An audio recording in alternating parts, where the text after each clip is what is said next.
Good morning all of you. Today we discuss about inductor. તો આગળ આપણે capacitor જોયું, રેઝિસ્ટર જોયું, હવે એક બેઝિક કોમ્પોનન્ટ છે ઇન્ડક્ટર. તો એના વિશે આગળ ડિટેલમાં જોઈએ. ઇન્ડક્ટર એટલે શું છે અને કેવી રીતે બનાવવામાં આવે છે, એના ટાઈપ શું છે, એનું સિરીઝ પેરેલલ કનેક્શનમાં ઇક્વેશન કેવું હોય છે, બરાબર, અને એમાં કરંટ ફ્લો કેવી રીતે થાય છે, અને લાસ્ટમાં કરંટ અને વોલ્ટેજનું રિલેશન ઇન્ડિકેટ કરશું. બરાબર, તો આ રીતે આપણે ઇન્ડક્ટર વિશે બેઝિક માહિતી મેળવશું. જોઈએ. The ability of conductor to produce induced EMF when the current varies in it is called inductance. તો ઇન્ડક્ટન્સ શું છે? ખાસ ઇન્ડક્ટર એ ડિવાઇસ છે અને ઇન્ડક્ટન્સ છે એની વેલ્યુ છે, બરાબર. એટલે માટે ઇન્ડક્ટન્સની ડેફિનેશન આપેલી છે કે કોઈ પણ કંડક્ટર હોય એની એબિલિટી છે, કંડક્ટરની એબિલિટી શું કરવા માટેની, તો produce induce EMF. Induce EMF, તો ઇન્ડ્યુસ EMF એમાં EMF પ્રેરિત કરવાની એની એબિલિટી કેટલી છે, ક્યારે, જ્યારે કરંટ જે વેરીઝ થતો હશે ત્યારે. તો કોઈ પણ કંડક્ટરને ઇન્ડ્યુસ EMF પ્રોડ્યુસ કરવાની એબિલિટી કે જ્યારે કરંટ ચેન્જીસ થતો હોય, વેરીઝ થતો હોય, બદલતો હોય, તો એ સમયની એની કેપેબિલિટી અથવા તો એબિલિટી, તો એને આપણે કહીએ છીએ inductance. The unit of inductance is Henry. તો ઇન્ડક્ટન્સ જનરલી હેનરી યુનિટમાં મેજર થાય છે અને H, કેપિટલ H વડે ઇન્ડિકેટ કરવામાં આવે છે. All inductors may broadly be divided into two categories, that is fixed and variable. તો બધા જ ઇન્ડક્ટર છે મોટાભાગે બે ભાગમાં વેચાય છે, એક તો ફિક્સ કાં તો વેરિયેબલ. ફિક્સ હશે અથવા તો વેરિયેબલ હશે. Symbol are shown in the figure. બંનેના સિમ્બોલ ઇન્ડિકેટ કર્યા છે. ફિક્સ હશે તો કંઈક આ ટાઈપનો સિમ્બોલ જોવા મળે છે, વેરિયેબલ હશે તો કંઈક આ ટાઈપનો સિમ્બોલ હશે, વચ્ચે જસ્ટ એરોસથી અલગ પડે છે. વેરિયેબલ હશે તો એરોસ ઇન્ડિકેટ કરે છે, જે બદલતું છે એવું દર્શાવે છે. Different type of inductors are used four different purpose. અલગ અલગ હેતુ પ્રમાણેનો અલગ અલગ ટાઈપના ઇન્ડક્ટર યુઝ કરવામાં આવે છે. Generally iron core, ferrite core and air core inductor. Air કોરને આપણે ચોકખણો કહીએ છીએ, તો air core inductors are used. બરાબર, તો કયા ટાઈપના હોઈ શકે છે? તો આયરન કોર ટાઈપ ઇન્ડક્ટર હોઈ શકે છે, ફેરાઇટ કોર ટાઈપ હોઈ શકે છે અને એર કોર ટાઈપ ઇન્ડક્ટર હોઈ શકે છે. તો જનરલી વચ્ચે કોર જે છે એના આધારે એના ટાઈપ પડાય છે. તો અહીંયા ઇન્ડક્ટર છે, વચ્ચેના ભાગમાં શું હશે? ખાલી જગ્યા હશે, કોર હશે, ખાલી હશે. તો એ કોરમાં શું રાખેલું છે?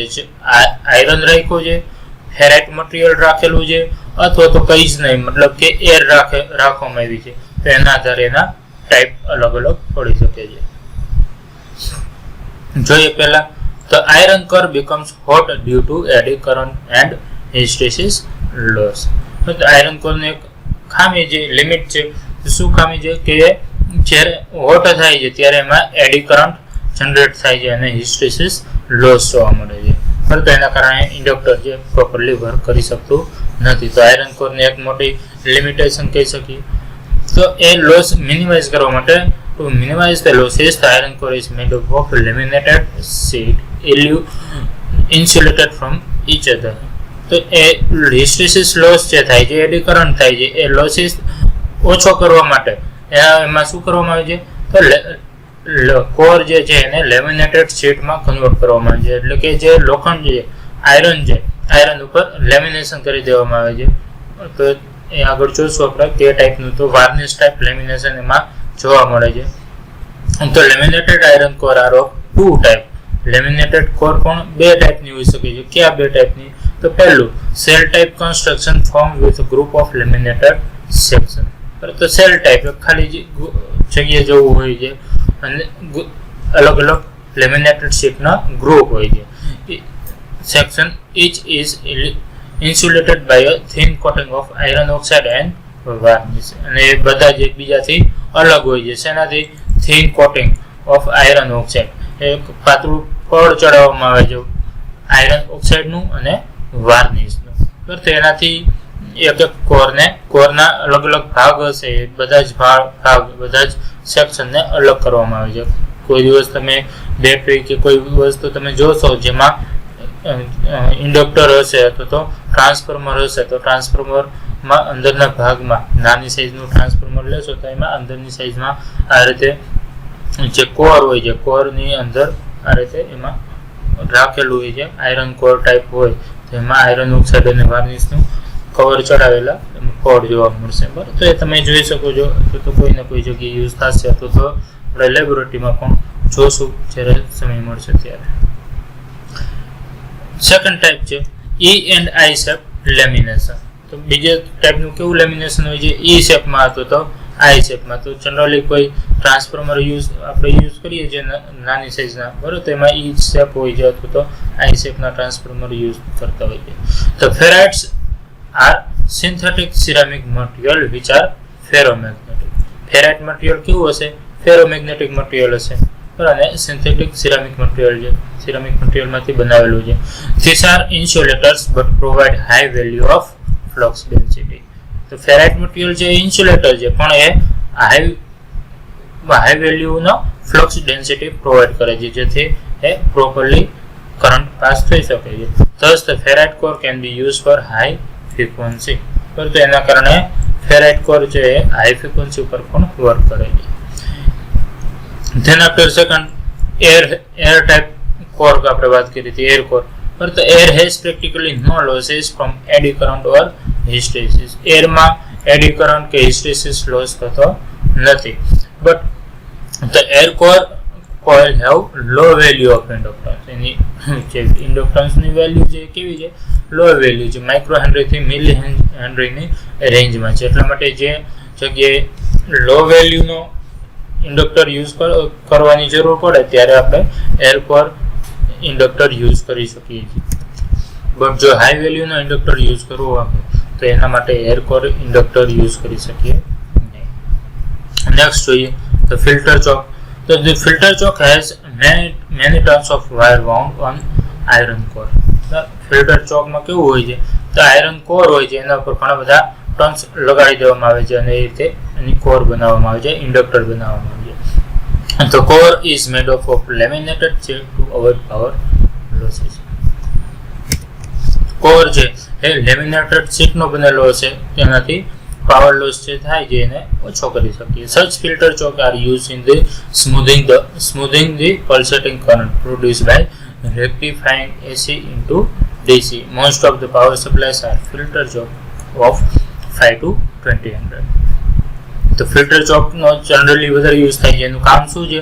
તો સ્મૂધિંગ ધ પલ્સેટિંગ કરંટ. જે પલ્સેટિંગ કરંટ આવે છે, ધેટ મીન્સ કે એસી કરંટ આવે છે, એસી કરંટને સ્મૂથ કરવા માટે યુઝ થાય છે. તો એસી કરંટને ડીસી કન્વર્ટમાં કન્વર્ટ કરવાનું થતું હોય તો એને આપણે રેક્ટિફાયર કહીએ છીએ. તો રેક્ટિફાયરમાં જે ચોકનો યુઝ થતો હોય છે, રેક્ટિફાયરમાં ફર્ધર સ્મૂથનેસ કરવા માટે જે યુઝ થાય છે તો એ આપણે ઇન્ડક્ટર યુઝ કરીએ છીએ, જેથી એસીનું ડીસીમાં કન્વર્ટ થશે, ફરીથી એનાથી વધારે સ્મૂથ થઈ જશે, પરફેક્ટલી ડીસી કન્વર્ટ થઈ જશે. બરાબર, એટલા માટે રેક્ટિફાયરમાં આપણે ઇન્ડક્ટરનો યુઝ કરીએ છીએ. રેક્ટિફાયરની આગળ ઇન્ડક્ટર સ્ટેજ લગાડવામાં આવે છે. તો એનું જનરલી કેટલા રેન્જનું હોય છે? તો 5 to 20 હેનરી સુધી. તેના પર audio frequency choke are comparatively smaller in size and used to provide impedance to audio frequency. ત્યાર પછી ઓડિયો ફ્રીક્વન્સી ચોક પણ આવે છે. તો એનું સાઇઝની વાત કરી છે કે સ્મોલર ઇન સાઇઝ, અને એનું યુઝ શું છે? Provide impedance to audio frequency, that means 60 hertz to 5 kilohertz.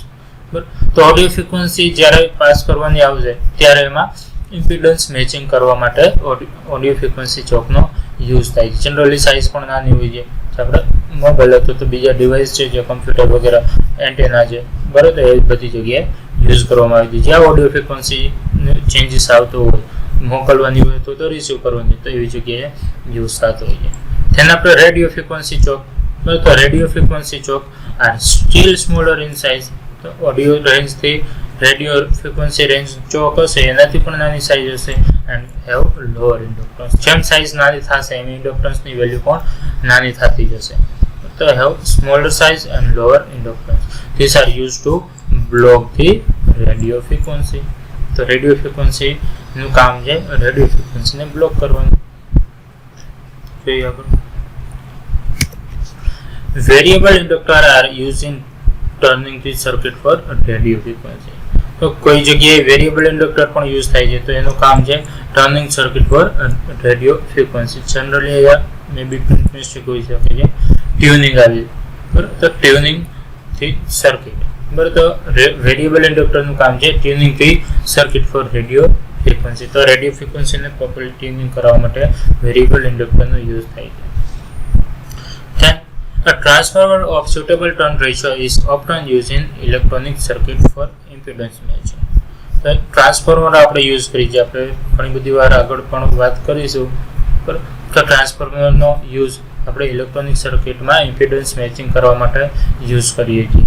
તો ટ્રાન્સફોર્મર શું છે? તો એ પણ એક પ્રકારનું ઇન્ડક્ટર જ છે, પણ બે કોઇલથી બનેલું હશે, એટલા માટે એને ટ્રાન્સફોર્મર કહીએ.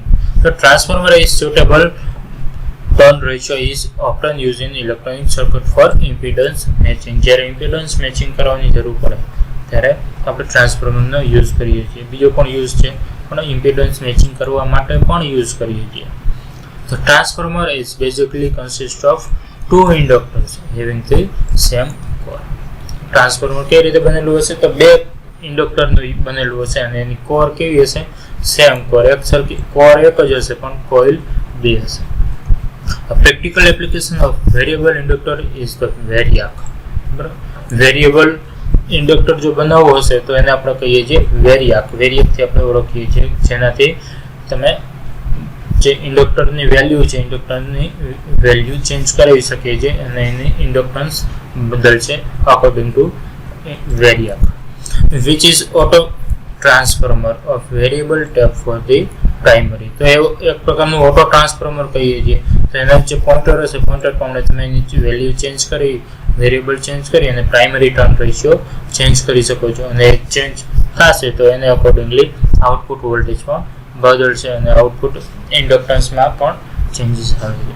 આ રીતે વેરિયેકનો યુઝ કરી શકીએ છીએ. ઓકે, એ સુધી રાખીએ. Thank you.